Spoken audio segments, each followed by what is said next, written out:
नमस्कार साथियों, हम पढ़ रहे थे बंगाल की खाड़ी को जल ले जाने वाली नदियां और उसके अंतर्गत हमने सर्वप्रथम अध्ययन किया था चंबल और चंबल के सहायक नदियों के बारे में। और चंबल की सहायक नदी है बनास, उसके बारे में हम अध्ययन करेंगे बनास नदी के बारे में।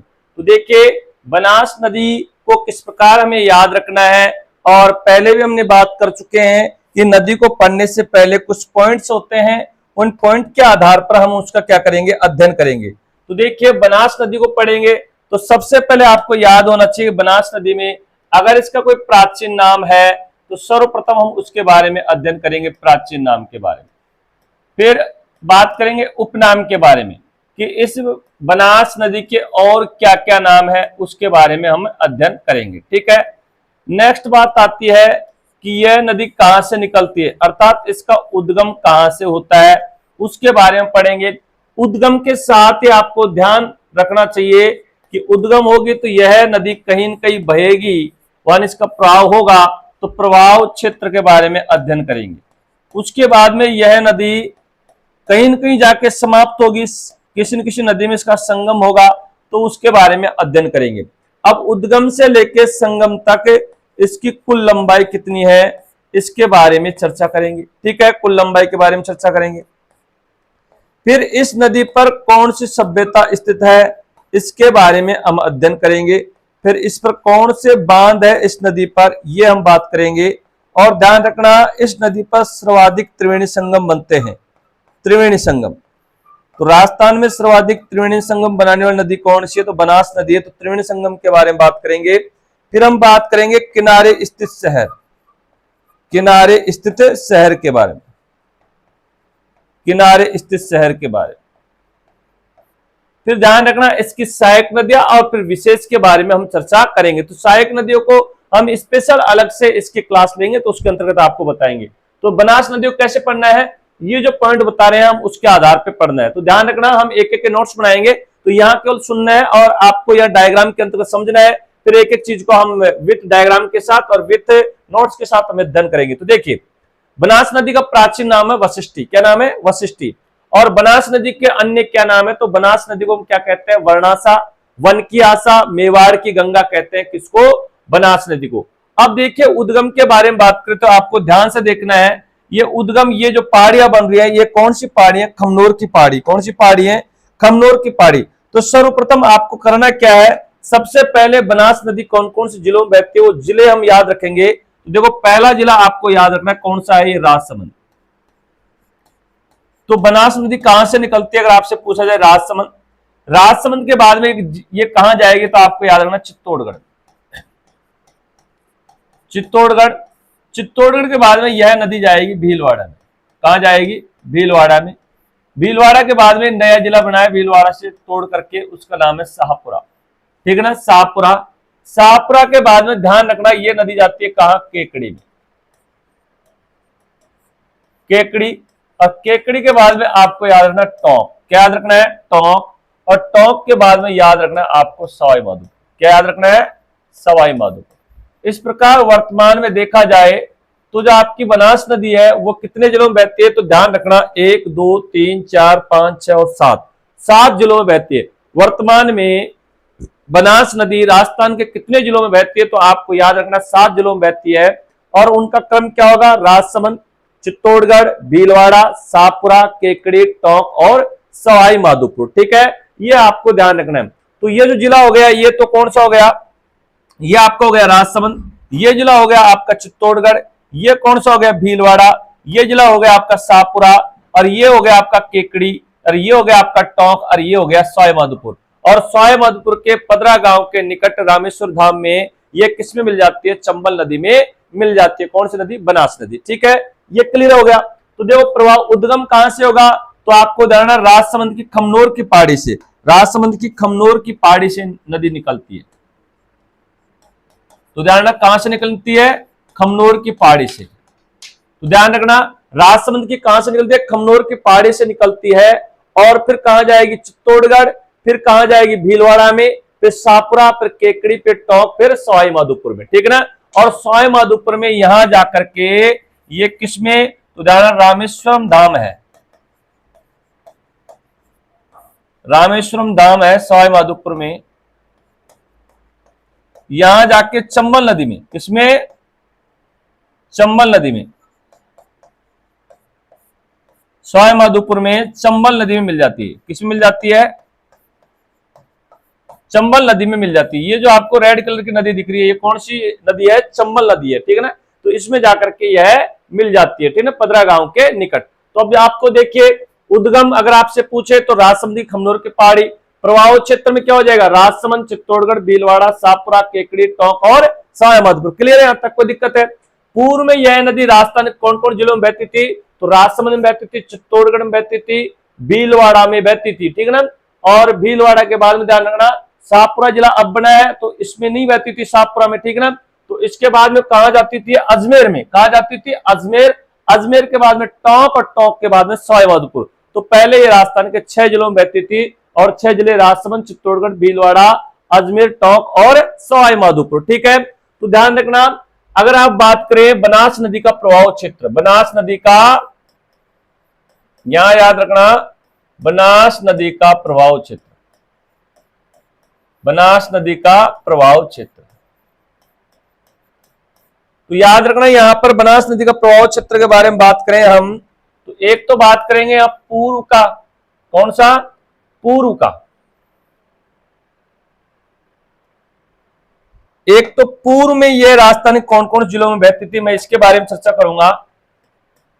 पूर्व में, पूर्व मतलब 9 गठित जिलों से पूर्व की बात करें तो ये 6 जिलों में बहती थी। 6 जिले कौन कौन से? तो ध्यान आपका एक तो हो गया राजसमंद, राजसमंद, राजसमंद के बाद में कहां जाएगी? चित्तौड़गढ़, चित्तौड़गढ़ के बाद में आपके कहां पर? भीलवाड़ा,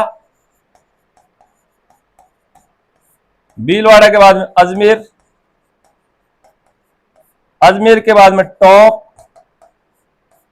और टोंक के बाद में सवाई माधोपुर। इस प्रकार पहले ये राजस्थान के 6 जिलों में बहती थी बनास नदी। वर्तमान में बात करें, वर्तमान में यानी 9 गठित जिलों के पश्चात वर्तमान में यह नदी कितने जिलों में बहती है? राजस्थान के 7 जिलों में बहती है। और 7 जिले कौन कौन से हो गए? तो ध्यान रखना 7 जिले हो गए आपके, एक तो हो गया आपका राजसमंद, राजसमंद तो रहेगा राजसमंद। राजसमंद के बाद में ये जिला ऐसे कैसे आएगा? चित्तौड़गढ़, ठीक है, यहां तक ऐसे कैसे? चित्तौड़गढ़। चित्तौड़गढ़ के बाद में भीलवाड़ा भी ऐसे कैसे आएगा? अब आप सभी को पता है कि भीलवाड़ा से शाहपुरा भी नया जिला बना है, तो शाहपुरा आ जाएगा। इसके बाद कौन जिला आ जाएगा? शाहपुरा। तो एक तो जिला ये जुड़ गया शाहपुरा। अब आपको जानना अजमेर की जगह ये अजमेर से जिला बना है केकड़ी, तो यहां आ जाएगा केकड़ी। क्या आ जाएगा? केकड़ी, ठीक है ना। और केकड़ी के बाद में कौन सा जिला आएगा? आपका टोंक, और टोंक के बाद में आपका जिला आ जाएगा सवाई माधोपुर। तो बताइए कितने जिले हो गए वर्तमान में? 7 जिले हो गए। 1 2 3 4 5 6 7। तो वर्तमान में बनास नदी राजस्थान के 6 जिलों में बहती है और पूर्व में अर्थात 9 गठित जिलों से पूर्व बनास नदी राजस्थान के 6 जिलों में बहती थी। हमने आपको दोनों चीज बता दी। तो बताओ प्राचीन नाम, उपनाम, उद्गम, प्रवाह क्षेत्र, संगम में कोई दिक्कत आई क्या? अब लेते हैं कुल लंबाई। तो कुल लंबाई का मतलब होता है यहां से लेकर जहां से इसका उद्गम होता है और जहां इसका संगम होता है, यहां से लेकर यहां तक इसकी कुल लंबाई है 512 किलोमीटर। कितनी है? 512 किलोमीटर। वेबकोस्ट के अनुसार जो नए आंकड़े आए हैं उसके अनुसार, वेबकोस्ट के अनुसार 512। पूर्व में इसकी लंबाई कितनी? 480 किलोमीटर। तो आपको दोनों दे दिया जाए तो उत्तर 512 किलोमीटर होगा, ठीक है ना। जो नए सर्वे वेबकोस्ट के अनुसार जो नया सर्वे करवाया गया है वो 512 किलोमीटर है। तो आपको ये याद रखना है, ठीक है। सभ्यता कौन सी स्थित है? तो याद रखना राजसमंद में इस नदी किनारे गुलुंड सभ्यता स्थित है। कौन सभ्यता? गुलुंड सभ्यता स्थित है राजसमंद में। तो ये आपको ध्यान रखना सभ्यता के बारे में। अब बांध, देखो बांध के बारे में बात करें तो बांध देखो यहां पर आप बात करोगे राजसमंद में इस नदी पर एक तो नंदसमंद बांध है। क्या बांध है? नंदसमंद बांध है। फिर राजसमंद से आगे चलोगे आप चित्तौड़गढ़ में तो यहां पर एक जो है मातृकुंडिया बांध है। उसके बाद में आप टोंक में चलते हो तो टोंक में इस पर जो है बिशलपुर बांध है और सवाई माधोपुर पे इस पे कौन सा बांध है? ईसरदा बांध है। कौन सा है? ईसरदा बांध है। तो इस प्रकार ये बांध के बारे में बात हो गई। त्रिवेणी संगम के बारे में तो देखो राजस्थान में जो सर्वाधिक त्रिवेणी संगम बनाती है वो कौन सी है? बनास नदी, ठीक है ना। एक तो कहां बनाती है? ध्यान रखना आगे राजसमंद में नहीं, आगे चित्तौड़गढ़ में। ध्यान चित्तौड़गढ़ में नहीं, यहाँ बीगोद भीलवाड़ा में, बीगोद भीलवाड़ा में जो है बनास में कौन कौन सी नदी मिलती है, तो बनास, बेड़च और मेनाल तीनों नदी मिलकर के क्या बनाती है, त्रिवेणी संगम बनाती है। इसी प्रकार के जो है केकड़ी ने टोंक में दो याद रखना, एक तो राजमहल टोंक में और एक देवधाम जोधपुरिया टोंक में, ठीक है ना।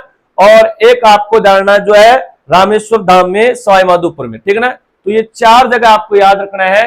तो मैं मानता हूं आपको यहां तक क्लियर हो गया होगा। अब त्रिवेणी संगम और इसकी जो सहायक नदी है उसके बारे में हम देखेंगे। सहायक नदी को अलग से लेंगे, लेकिन जो त्रिवेणी संगम बनाती है उसके बारे में देखते हैं। तो देखो अलग डायग्राम के द्वारा हम समझ सकते हैं आराम से, जिससे आपको सारी चीजें समझ में आ जाए। अब देखो त्रिवेणी संगम के बारे में बात करें तो देखो त्रिवेणी संगम एक तो बनाती है बीगोद भीलवाड़ा में, कहां बनाती है, बीगोद भीलवाड़ा में। यहाँ बीगोद भीलवाड़ा में ये तो बनास जा रही है, ये बनास नदी है, और बनास में ये देखो एक तो बेड़च नदी है ये मिल रही है, और इधर से मेनाल नदी, तीनों नदी कहां आकर मिलती है, बीगोद भीलवाड़ा में, और क्या बनाती है, त्रिवेणी संगम बनाती है। तीन नदी जहां आकर मिलती है उसको क्या कहा जाता है, त्रिवेणी संगम कहा जाता है। आगे देखो यहां पर ये बनास नदी जा रही है आपकी, देखिए ध्यान से, और ये राजमहल देवली टोंक में, यहां पर इस बनास में खारी और डाई नदी आकर मिलती है, और बनास, खारी और डाई नदी मिलकर के क्या बनाती है, देवधाम, सॉरी राजमहल देवली टोंक में क्या बनाती है, त्रिवेणी संगम बनाती है। राजमहल देवली टोंक में क्या बनाती है, त्रिवेणी संगम बनाती है। ध्यान रखना कौन कौन सी, बनास, खाई, डारी। फिर आगे जाएगी ये वही टोंक जिले में देवधाम जोधपुरिया में, कहां पर है, देवधाम जोधपुरिया में, इस बनास में मानसी और बांडी नदी मिलकर क्या बनाती है, त्रिवेणी संगम बनाती है। क्या बनाती है, त्रिवेणी संगम। फिर आगे जाओगे, वैसे मुख्य रूप से चंबल में है, तो यहां पर देखो चंबल, बनास और सीप, रामेश्वर धाम में तीनों नदी मिलकर क्या बनाती है, त्रिवेणी संगम बनाती है। तो राजस्थान में सर्वाधिक त्रिवेणी संगम बनाने वाली नदी कौन सी है, जिस पर सर्वाधिक त्रिवेणी संगम बनते हैं, वह है बनास नदी। कौन सी नदी है, बनास नदी, ठीक है। इस प्रकार हमने आपको बताया। तो देख फिर से देख लीजिए, ये बनास नदी है, कहां से निकलती है, खमनोर की पहाड़ी, राजसमंद खमनोर की पहाड़ी से निकलती है। फिर देखो ये कहां जाएगी, ये यहां से राजसमंद से निकली, फिर उसके बाद में भीलवाड़ा में जाएगी, कहां जाएगी, भीलवाड़ा में, ठीक है ना। सॉरी पहले कहां जाएगी, चित्तौड़गढ़ में, फिर चित्तौड़गढ़ के बाद में भीलवाड़ा में, चित्तौड़गढ़ के बाद में भीलवाड़ा में, और फिर भीलवाड़ा के बाद में शाहपुरा में, फिर शाहपुरा के बाद में केकड़ी में, केकड़ी के बाद में कहां पर, टोंक में, और फिर सवाई माधोपुर में चंबल नदी में जाकर के मिल जाती है कौन सी नदी, आपकी बनास नदी। तो मैं मानता हूं डायग्राम के अंतर्गत आपको सारी चीजें समझ में आ गई होगी। इन नदियों कहां से निकलती है, कहां जाकर मिलती है, वो सारी डिटेल हम जब अलग से बनास की सहायक नदियां पढ़ाएंगे तब आपको अलग से ये पूरा मानचित्र फिर से देखने के लिए मिलेगा।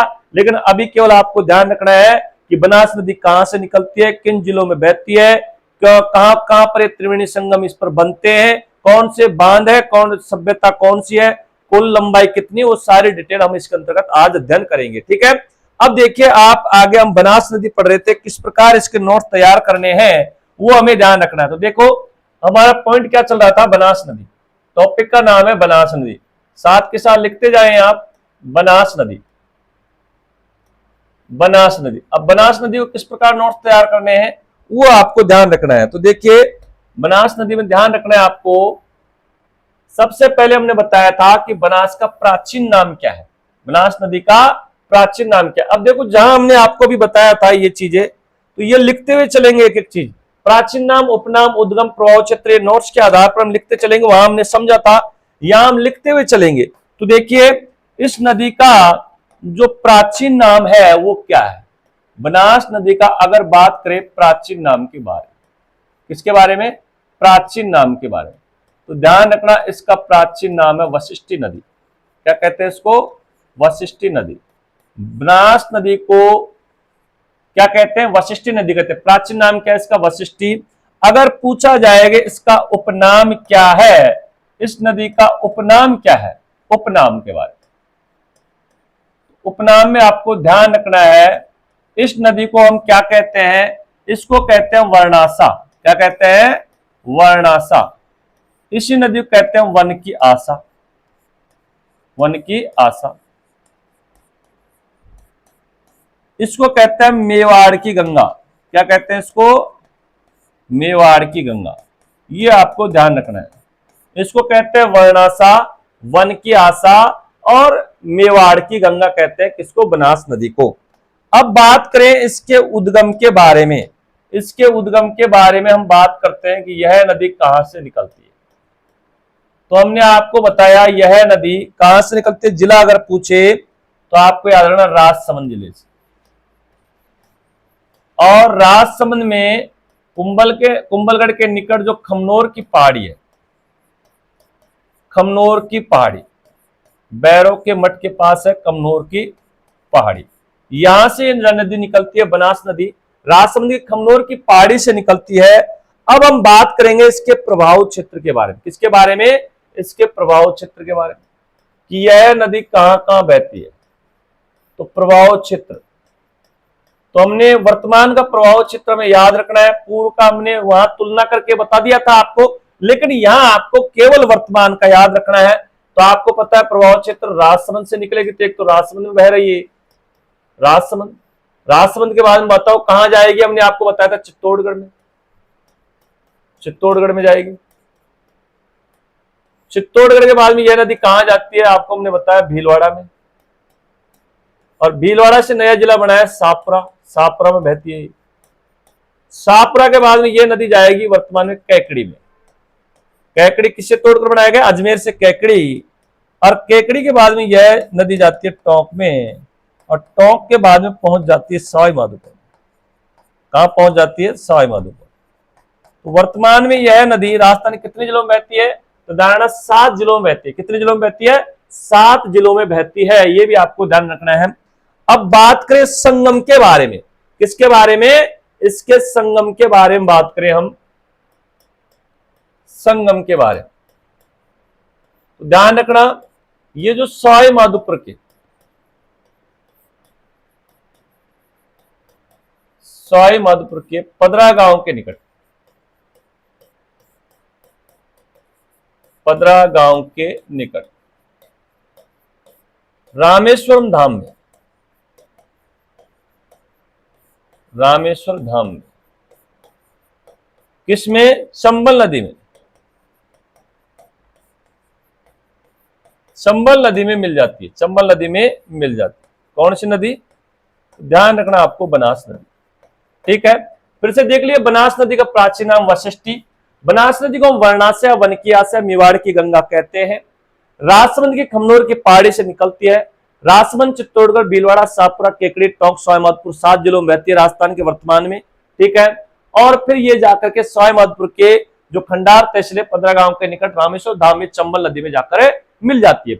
अब उद्गम से लेकर संगम जहां ये समाप्त होती है, यहां से यहां तक इसकी कुल लंबाई कितनी है? देखो बनास नदी चल रही है हमारी, तो आपको ध्यान रखना है, यहाँ पॉइंट वही डालेंगे हम, बनास नदी। ठीक है, बनास नदी चल रही है। बनास नदी में आगे और क्या क्या पढ़ना है? संगम तक पढ़ लिया हमने, अब आगे और क्या क्या पढ़ना है इसमें ये ध्यान रखना है। पॉइंट टू पॉइंट आपको याद रखना है कि इसके बाद में क्या चीज आएगी।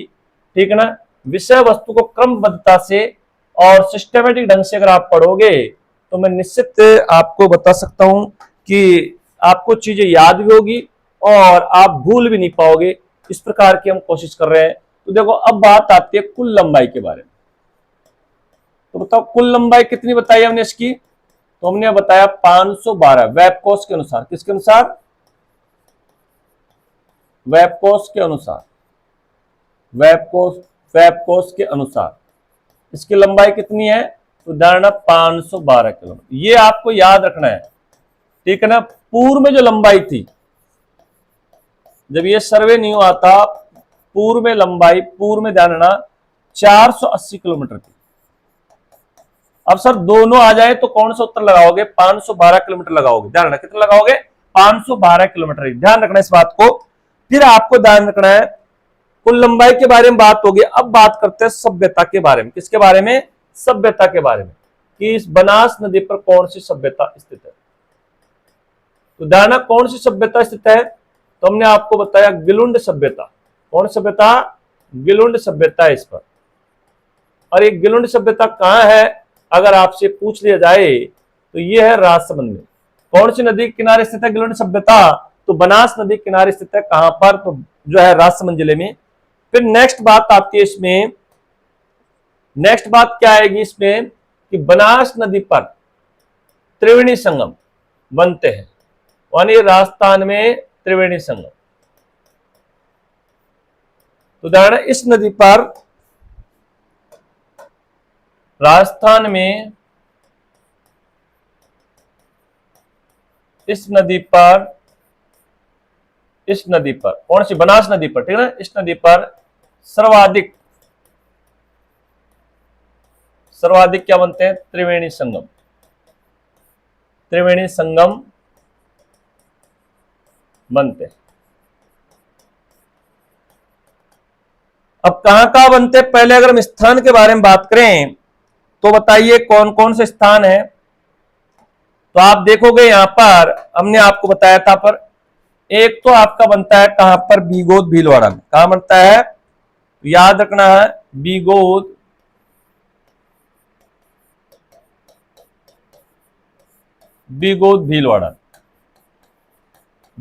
भीलवाड़ा में ध्यान रखना जो है कौन सी नदी, एक तो हो गई आपकी बनास नदी, बनास, बेड़च और मेनार, ये तीन नदी मिलकर के क्या बनाती है, त्रिवेणी संगम बनाती है। ध्यान से देखिए आप, इस मानचित्र के अंतर्गत आपको पता लग जाएगा, ये बनास नदी चल रही है और ये देखिए बीगोद है, बीगोद भीलवाड़ा। इस बनास में ये कौन सी हो गई, बेड़च और मेनाल, तीनों नदी मिलकर क्या बनाती है, त्रिवेणी संगम बनाती है। तो पहला ये बीगोद भीलवाड़ा हो गया। दूसरा है राजमहल देवली टोंक में, तो यहां पर कौन सा, बनास डाई खारी।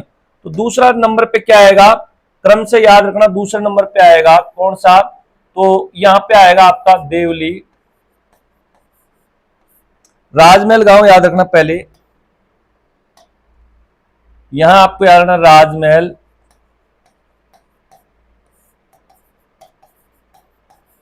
देवली टोंक में,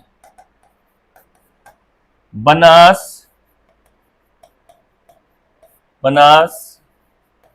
खारी और डाई, बनास खारी और डाई तीनों नदी मिलकर क्या बनाती है, त्रिवेणी संगम में बनाती है। ठीक है ना, ये आपको पता लग गया होगा। देखिए यहां पर, ठीक है ना, ये बनास नदी चल रही है और बनास नदी में देखो खारी और डाई नदी मिलकर क्या बनाती है, त्रिवेणी संगम बनाती है। कहां, राजमहल देवली टोंक में। ठीक है, आगे आप जाओगे देवधाम जोधपुर टोंक में, इस बनास नदी में देखो मानसी और बांडी नदी मिल रही है। कौन सी नदी मिल रही है, मानसी और बांडी नदी। तो ध्यान रखना यहां पर देवधाम जोधपुरिया में, देवधाम जोधपुरिया, कहा, टोंक में।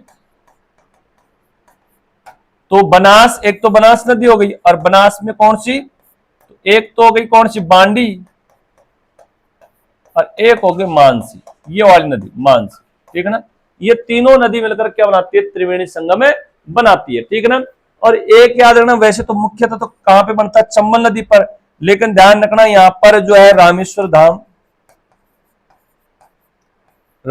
धाम का सवाई माधोपुर, यहां पर आपका एक हो जाएगी बनास, एक हो जाएगी आपकी चंबल और एक हो जाएगी सीप। ये नदी मिलकर क्या बनाती है, त्रिवेणी संगम बनाती है। तो ध्यान रखना, त्रिवेणी संगम कहां पर, एक बीगोद भीलवाड़ा में, एक राजमहल देवली टोंक में, एक देवधाम जोधपुरिया टोंक में, एक रामेश्वर धाम सवाई माधोपुर में। आपको ध्यान, यहां नदियों के नाम भी याद रख रहे हैं। बीगोद भीलवाड़ा में कौन सी नदी आकर मिलती है, तीन, बनास, बेड़च, मेनाल। राजमहल देवली टोंक में कौन सी तीन नदी मिलती है, तो बनास, खारी, डाई। देवधाम जोधपुरिया टोंक में बनास, बांडी, मानसी, और रामेश्वर धाम में बनास, चंबल और सीप। ठीक है ना, तो इस प्रकार आपको ध्यान रखना है। तो राजस्थान में सर्वाधिक त्रिवेणी संगम कौन सी नदी पर बनते हैं, तो ध्यान रखना कौन सी, बनास नदी पर बनते हैं। कहां कहां बनते हैं वो हम आपको बता चुके हैं। ठीक है, अब देखिए इस पे बात करेंगे हम जो है बांध के बारे में। किसके बारे में बात करेंगे, बांध के बारे में। ठीक है, तो देखिए हमारा पॉइंट चल रहा था कौन सा, बनास नदी। क्या पॉइंट चल रहा था, बनास नदी। अब बनास नदी में देखिए आगे हम पढ़ेंगे इस पर कौन कौन से बांध स्थित है। तो देखो बांध के बारे में अगर बात करें कि इस नदी पर कौन कौन से बांध स्थित है, तो हम शुरू से लेके चलते हैं राजसमंद में, जिला जो फर्स्ट है। ठीक है, तो फर्स्ट में अगर बात करें तो पहला जो बांध आएगा वो आएगा नंदसमंद बांध। कौन सा बांध है, नंदसमंद बांध। और ये कहां पर है, तो आपको धारणा ये है राजसमंद। कहां पर है ये? राजसमंद में, ये नंदसमंद बांध। और ध्यान रखना इस नंदसमंद बांध को, इस नंदसमंद बांध को क्या कहते हैं, इसको क्या कहते हैं, तो ध्यान रखना इससे राजसमंद की जीवन रेखा, राजसमंद की जीवन रेखा कहते हैं किसको? नंदसमंद बांध को। नंदसमंद बांध को राजसमंद क्या कहते हैं? जीवन रेखा कहते हैं। नेक्स्ट जो बांध आता है उसका नाम क्या है? तो उसका नाम है, देखो, भागेरी का नाका। क्या नाम है? भागेरी का नाका। और ये कहां पर है? ये भी आपके है जो राजसमंद में। कहां पर है? राजसमंद में। ठीक है। उसके बाद में आता है, एक आता है मातृकुंडिया बांध। क्या नाम है? मातृकुंडिया बांध। और ये कहां पर है? ये आपको याद रखना चित्तौड़गढ़ में। कहां पर है ये? चित्तौड़गढ़ में है। इसे कहते हैं मेवाड़ का हरिद्वार। क्या कहते हैं सो? मेवाड़ का हरिद्वार कहते हैं। ठीक। आगे देखिए, अब हम आगे जाएंगे तो इस पर बांध है बिशलपुर बांध। बिशलपुर बांध। और ये आपको याद रखना कहां पर है? टोंक में। बिशलपुर गांव है, ठीक है ना, वहां पर है बिशलपुर बांध, टोंक में। फिर आपका एक याद रखना ईसरदा बांध। ईसरदा बांध। और ये ईसरदा बांध कहां है? तो आपको याद रखना सवाई माधोपुर।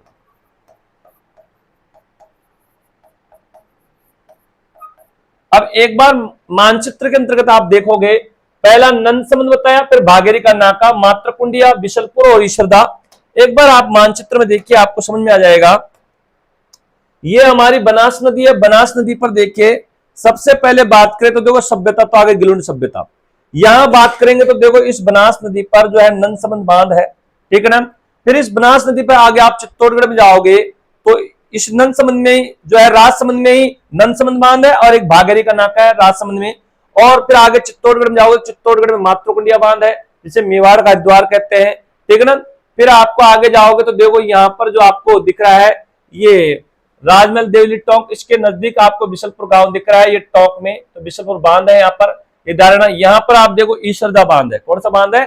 ईसरदा बांध है। तो इस नदी पर कौन कौन से बांध है मुख्यतः? तो तीन तो याद रखना आपको, ईसरदा और बिशलपुर और नंदसमंद, ये तो आपको ध्यान रखना है, इंपोर्टेंट है। और इसके अलावा जो दो और है, ठीक है ना, जिसको कम दर्शाते हैं, तो वो भी ध्यान रखना है आपको, नंदसमंद, भागेरी का नाका, मातृकुंडिया बांध, बिशलपुर बांध, ईसरदा बांध, ठीक है ना। कौन सी नदी पर है? सब बिशलपुर जो है, कौन सी नदी पर है? बनास नदी पर है। और ध्यान रखना कहा जिले कौन कौन से? नंदसमंद राजसमंद में है, भागेरी का नाका राजसमंद में, मातृकुंडिया चित्तौड़गढ़ में है, बिशलपुर टोंक में, ईसरदा सवाई माधोपुर में। क्लियर है यहां तक? अब देखो, बिशलपुर बांध जो परियोजना है, यह राजस्थान की सबसे बड़ी पेयजल परियोजना है। इसके बारे में थोड़ा देख लेना। बिशलपुर बांध परियोजना ये राजस्थान की सबसे बड़ी पेयजल परियोजना है और यह देवली टोंक बिशलपुर गांव में स्थित है, ठीक है ना। ध्यान रखना, यह जो है बिशलपुर परियोजना से जो है टोंक हो गया, दौसा हो गया, जयपुर हो गया, अजमेर हो गया, नागौर, इन सबको पेयजल की आपूर्ति की जाती है। किस बांध से? बिशलपुर बांध से। और टोंक जिले को इस बांध से सिंचाई की आपूर्ति होती है। ये भी आपको ध्यान रखना है, जब हम परियोजनाएं पढ़ाएंगे तो वहां आपको और अच्छे से लिखवा देंगे। यहां आपको केवल बांध का नाम याद रखना है, ठीक है। अब देखो, इसके किनारे स्थित शहर कौन कौन से, उसके बारे में हम चर्चा करेंगे। किनारे स्थित शहर कौन कौन से हैं? तो ध्यान रखना, बनास नदी के किनारे स्थित शहर, किनारे स्थित शहर।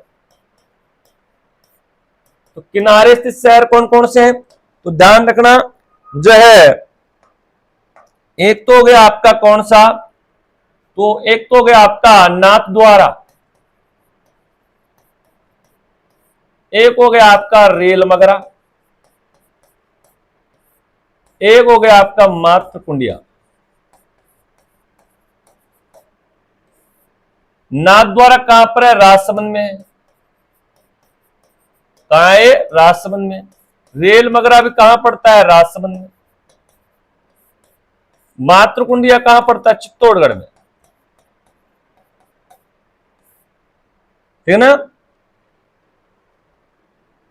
अब देखो यहां से फिर आप देखोगे टोंक, टोंक भी किस नदी किनारे है? जो है बनास नदी के किनारे स्थित है। तो ये आपको ध्यान रखना है, कौन कौन से जिले जो है वो हमने आपको बताया, कौन कौन से स्थान है वो हम आपको बताया, कौन कौन से स्थान जो है इस बनास नदी के किनारे स्थित है, ठीक है।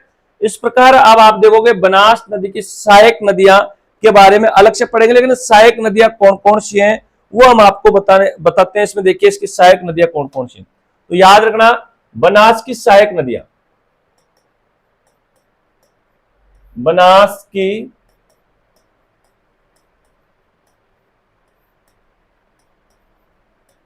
सहायक नदियां।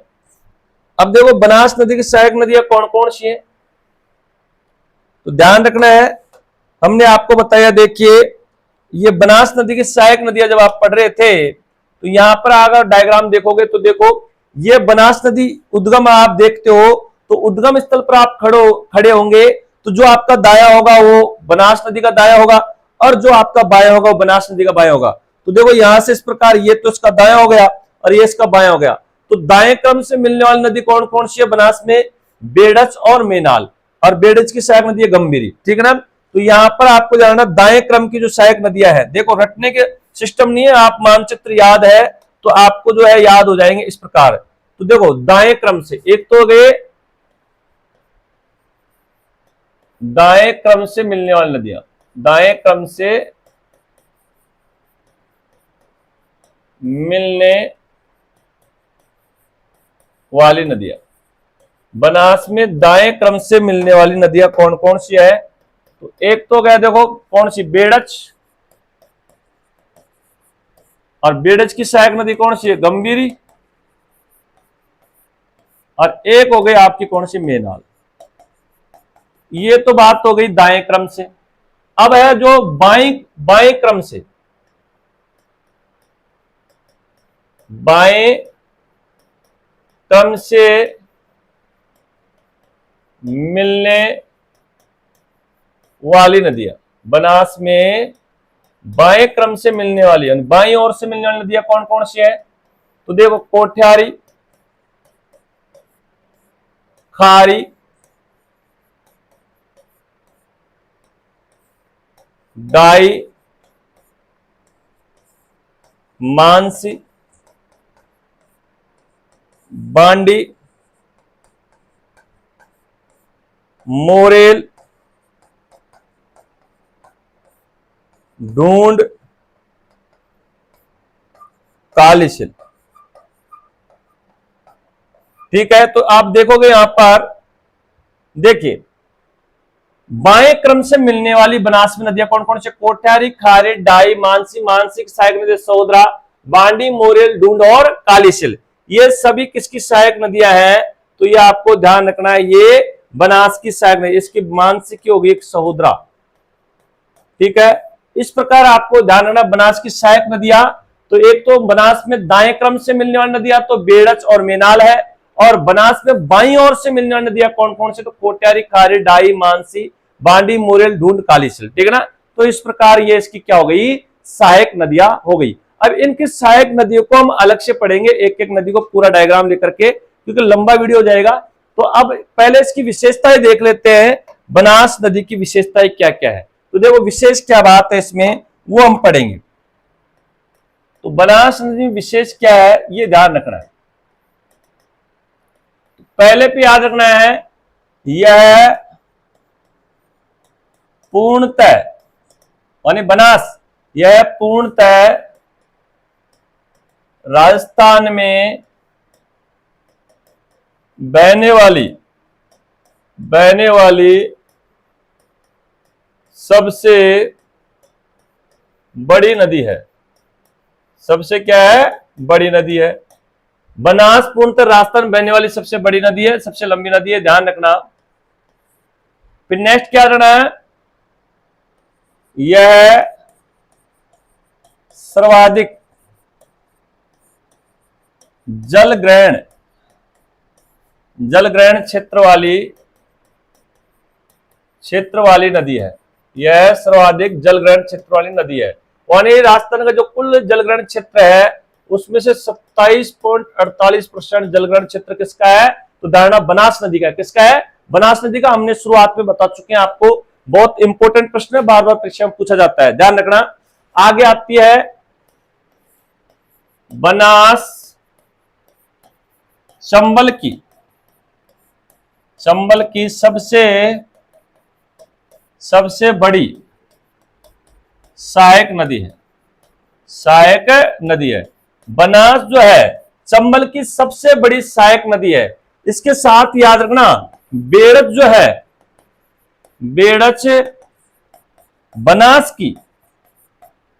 की सबसे बड़ी सहायक नदी है। यह भी आपको जानना, ध्यान रखना। बनास तो चंबल की सबसे बड़ी सहायक नदी है और बेड़च बनास की सबसे बड़ी सहायक नदी है, यह भी आपको ध्यान रखना है। बनास नदी सर्पिलाकार, बनास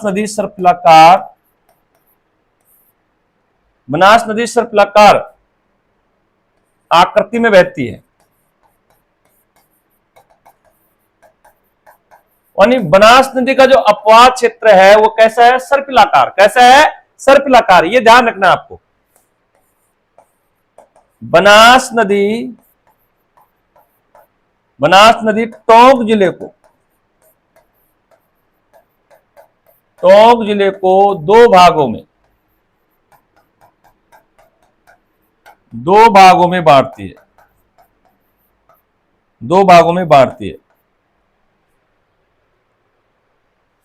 आगे याद रखना, खमनोर जो है जहां से बनास नदी का उद्गम होता है, खमनोर, राजसमंद, गुलाब की चेती के लिए प्रसिद्ध है। खमनोर गुलाब की चेती के लिए प्रसिद्ध है। तो ध्यान देना फिर से, बनास पूर्णतः राजस्थान में बहने वाली सबसे बड़ी नदी है, सबसे लंबी नदी है, ध्यान देना। यह बनास सर्वाधिक जलग्रहण क्षेत्र वाली नदी है। इसका कुल जलग्रहण क्षेत्र कितना है? 27.48%। जितनी भी नदियां हैं उनमें सब में सर्वाधिक। बनास चंबल की सबसे बड़ी सहायक नदी है, बेड़च बनास की सबसे बड़ी सहायक नदी है, और बनास नदी सर्पिलाकार आकृति में बहती है, ध्यान रखना। और बनास नदी टोंक जिले को दो भागों में विभाजित करती है, और खमनोर जो राजसमंद में है गुलाब की चेती के लिए प्रसिद्ध है, ध्यान रखना ये बात तो आपको ना। और जो हल्दी घाटी का मैदान है, हल्दी घाटी का जो मैदान है वो कौन सी नदी के किनारे स्थित है? तो बनास नदी के किनारे स्थित है, ये भी ध्यान रखना। हल्दी घाटी का मैदान, हल्दी घाटी का मैदान बनास नदी के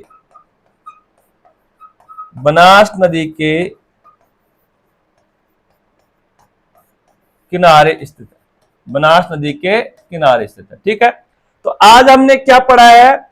आज हमने बनास नदी के बारे में अध्ययन किया है। देखिए बनास नदी को किस प्रकार हमने समझा है, कैसे हमने पढ़ा है, कैसे आपको पढ़ना है। सबसे पहले आपको जानना बनास नदी को कैसे पढ़ना है। आपको एक पॉइंट याद रखने, प्राचीन नाम, उपनाम, उद्गम, प्रवाह क्षेत्र, संगम, कुल लंबाई, सभ्यता, बांध। ये पहले पॉइंट अगर आप दिमाग में रखोगे तो ये नदी आपको आसानी से याद हो रहेगी। ठीक है, तो आपने प्राचीन नाम क्या बताया? हमने देखो यहाँ पर इसमें नोट्स के आधार पर आपको समझाया, और यहाँ पर हमने देखो प्राचीन नाम वशिष्ठी, उपनाम वर्णासा, वनकियासा, मेवाड़ की गंगा, कहीं पर आपको लिखा मिलेगा राजस्थान की यमुना कहते हैं इसको। और बनास नदी राजसमंद की खमनोर की पहाड़ी से निकलती है, ध्यान रखना। और वर्तमान में कहां बहती है? राजसमंद, चित्तौड़गढ़, भीलवाड़ा, शाहपुरा, केकड़ी, टोंक, सवाई माधोपुर में। ठीक है ना। और सवाई माधोपुर में जो खंडार तहसील है वो पदरा गांव के निकट रामेश्वर धाम में जाकर के चंबल नदी में मिल जाती है। कौन सी नदी? बनास नदी। अब देखो इसकी कुल लंबाई कितनी है? वेबकोस के अनुसार, जो नए सर्वे के अनुसार इसकी 512, आपको ये याद रखनी है। लेकिन अगर ये उसमें ऑप्शन में नहीं हो तो फिर आप 480 किलोमीटर कर सकते हैं। ठीक है, इस पर कौन सी सभ्यता स्थित है? तो गिलवंडी सभ्यता स्थित है। त्रिवेणी संगम सर्वाधिक, इस पर त्रिवेणी संगम बनते हैं। कहां कहां बनते हैं? बीगोद में, भीलवाड़ा, राजमहल, देवली टॉक में, देवधाम जोधपुर टॉक में, रामेश्वर धाम, स्वायंपुर में। बीगोद भीलवाड़ा में कौन कौन सी नदी आकर मिलती है? तो बनास, बेडस, मेलाल, 3 नदी आकर मिलती है। और राजमहल देवली टॉक में बनास, खारी, डाई मिलती है। देवधाम जोधपुर में बनास, बांडी, मानसी मिलती है। रामेश्वर धाम में बनास, चंबल, शीप नदी मिलती है। ठीक है ना, ये आपको ध्यान रखना है। आगे ध्यान रखना है इस बनास नदी पर कौन कौन से बांध स्थित है? तो नंदसमंद बांध राजसमंद के अंतर्गत है, इसे राजसमंद की जीवन रेखा कहते हैं। बागेरी का नाका, ये भी राजसमंद में। मातृकुंडिया बांध चित्तौड़गढ़ में, जिसको मेवाड़ का हरिद्वार कहते हैं। बिशलपुर बांध है बिशलपुर गांव टॉक में। और ईश्वरदा बांध है स्वायंपुर। बिशलपुर बांध को हम अलग से आपको जो है परियोजना पढ़ाएंगे तो वहां लिखा देंगे आपको सारा। ठीक है ना, कई जगह कई जो है टीचर्स यहाँ भी लिखा देते हैं, लेकिन मैंने आपको मुख जवानी बता दिया है इसको सारा, तो वहां हम लिखा देंगे। तो देखो, बनास नदी किनारे से शहर कौन सा? नाथद्वारा, राजसमंद, रेलमगरा, राजसमंद, मातृकुंडिया, चित्तौड़गढ़ और टोंक, ये सभी जो है स्थान। और ये टोंक जिला किस नदी किनारे स्थित है? तो याद रखना, बनास नदी किनारे। बनास नदी की सहायक नदियां केवल नाम पढ़ रहे हैं हम, इनकी डिटेल पूरी अलग से पढ़ेंगे। तो दाएं क्रम से मिलने वाली बनास में नदियां कौन कौन सी? तो बेड़च और मेलाल याद रखना। और बाएं क्रम से बनास में मिलने वाली नदियां कौन कौन सी हैं? तो कोट्यारी, खारी, डाई, मानसी, बांडी, मोरेल, ढूंढ, कालीसिल। ठीक है, ये आपको याद रखना है। और विशेष क्या बात याद रखनी है कि यह बनास जो पूर्णतः राजस्थान में बहने वाली सबसे बड़ी, सबसे लंबी नदी है। बनास सर्वाधिक जलग्रहण क्षेत्र वाली नदी है। बनास चंबल की सबसे बड़ी सहायक नदी है। बेड़च बनास की सबसे बड़ी सहायक नदी है। बनास नदी सर्पिलाकार आकृति में बहती है, ध्यान रखना। और बनास नदी टोंक जिले को 2 भागों में बांटती है। और खमनोर राजसमंद जो है गुलाब की खेती के लिए प्रसिद्ध है। और हल्दीघाटी का मैदान बनास नदी के किनारे स्थित है, ये आपको ध्यान रखना है। तो इस प्रकार ये आपकी नदी कौन सी कंप्लीट होती है? बनास नदी। लेकिन अभी बनास की सहायक नदियों का हम पढ़ेंगे नेक्स्ट क्लास के अंतर्गत। सभी आप जो हमारा चैनल है आपनो गुरुकुल विद श्याम, इसको लाइक, सब्सक्राइब और शेयर करें अधिक से अधिक, जिससे हम आपके लिए और अच्छे से अच्छा कंटेंट आपके लिए उपलब्ध कराएं और अच्छी से अच्छी विषय वस्तु आपको सामने लेकर आए। थैंक यू, धन्यवाद। फिर मिलते हैं नेक्स्ट वीडियो में।